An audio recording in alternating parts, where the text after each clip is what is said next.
Mae Cylch Meithrin y Gurnos yn Cylch Meithrin newydd yn ardal Merthyr Tydfil. Mae gyda ni 21 o plant ar hyn o bryd a 6 aelod o staff.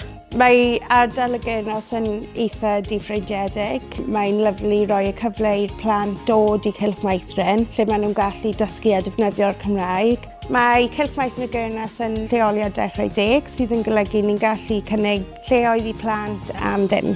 Pan o'n i wedi dechrau yma, oedd teuluoedd yn eitha stand-offish gan erbyn y iaith Cymraeg. So oedd yn rili pwysig i ni datblygu perthynas gryf gyda'r teuluoedd. O'n i wedi trefnu stay a play sessions fel bod rieni'n gallu dod mewn a gweld y iaith yn cael ei defnyddio a gweld pa mor hyfryd yw Cylch Meithrin y Gurnos.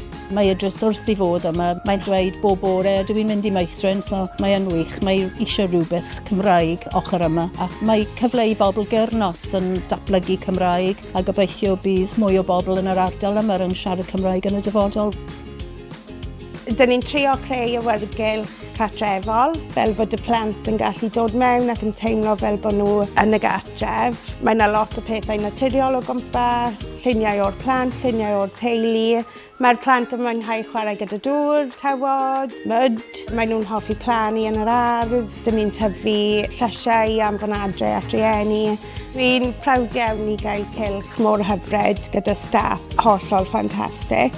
Mae'r plant wedi pigo lan y iaith Cymraeg yn rili gyflym a mae'n hyfryd gweld nhw yn siarad gyda'i gilydd, yn deall be ni'n dweud. Mae'n hyfryd gweld y plant yn dod mewn yn rili hapus. Mae staff yn gweithio mor galed, mae nhw'n wych, mae Idris yn dwlu ar bob un.